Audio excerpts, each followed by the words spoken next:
Welcome to tonight's episode of Public Domain Theater. It is a well-known truth that every great film gets a second, third, or even third-rate ripoff. For every E.T., there's a Mac in Me. For every Raiders of the Lost Ark, there's a Alan Quatermain and the Lost City of Gold. And for every Jaws, there's a Jaws the Revenge. Ever since this piece of cinematic pond scum came out, whenever anybody asks me what is the worst film I have ever seen, they can barely get the question out before Jaws the Revenge shoots forth from my throat like I was gagging on it. It is the worst film I have ever seen. It is the bar that every film I watch, including the ones for this show, must get over. It's not always easy. Some may glide 1,000 feet over it like E.T., Raiders, or Jaws. Coincidentally, all Steven Spielberg films. While others trip over it, like Red Zone Cuba, The Skydivers, and The Beast of Yucca Flats. Not coincidentally, all Coleman Francis films.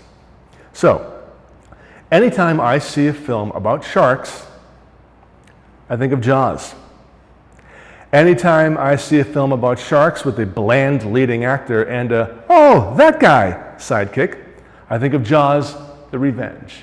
But now, I will also have to consider Night of the Sharks.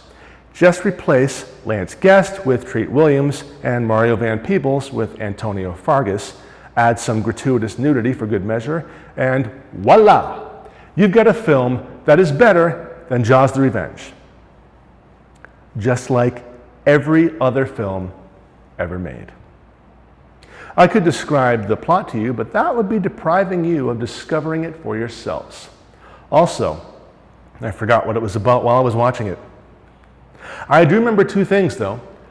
The best performance in the entire film comes from the tiger shark named Cyclops. And it is the best 80s soundtrack that Wang Chung never recorded. Get your popcorn and your soda, make note of the nearest emergency exit, and switch off your cell phone or pager. Public Domain Theater is proud to present Treat Williams, Antonio Fargas, and Cyclops the Shark, starring in Night of the Sharks. I wonder if the sequel was called Day of the Jets. Our final nominee for the best performance in the death scene of all time comes to us from a forgotten B-movie actor who defied all odds and rose ever so slightly above the material he was given and helped give the character of James Ziegler an emotional send-off that none who saw it will ever forget.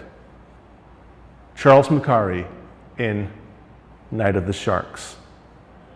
Now it's your turn.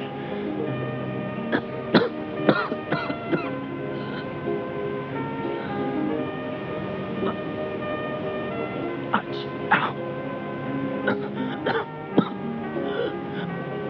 Watch out.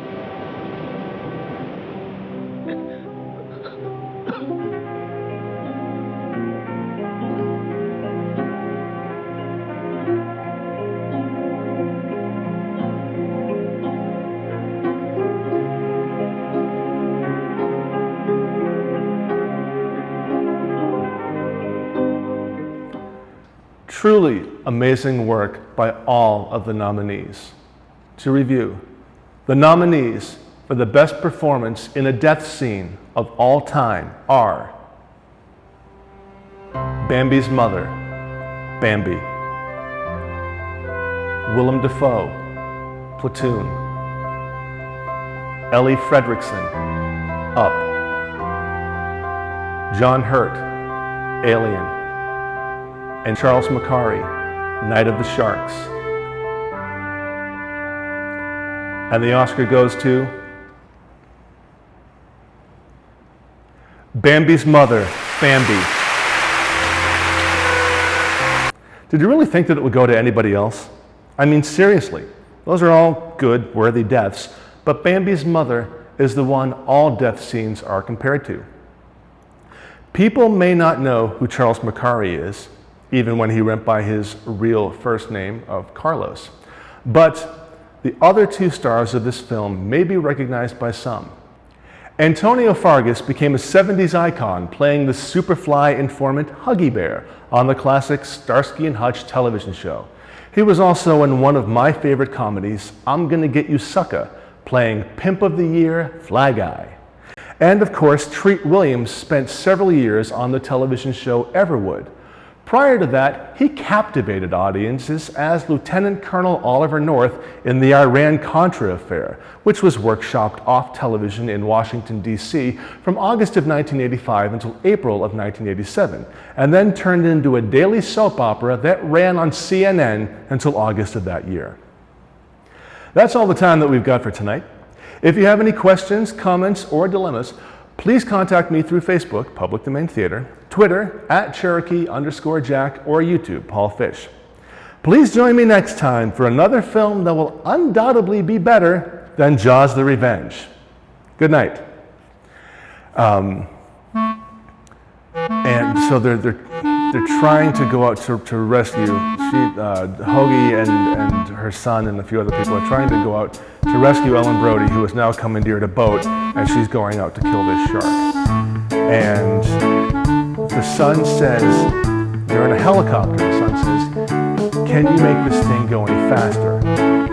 And Michael Caine says, if I make this thing go any faster, it will turn into a Cuisinart and we'll all be diced into oblivion.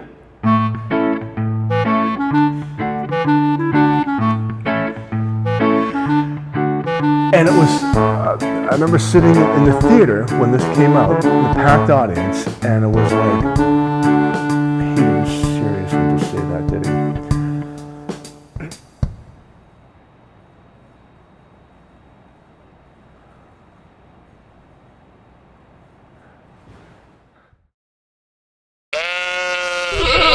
Wet monkey toast.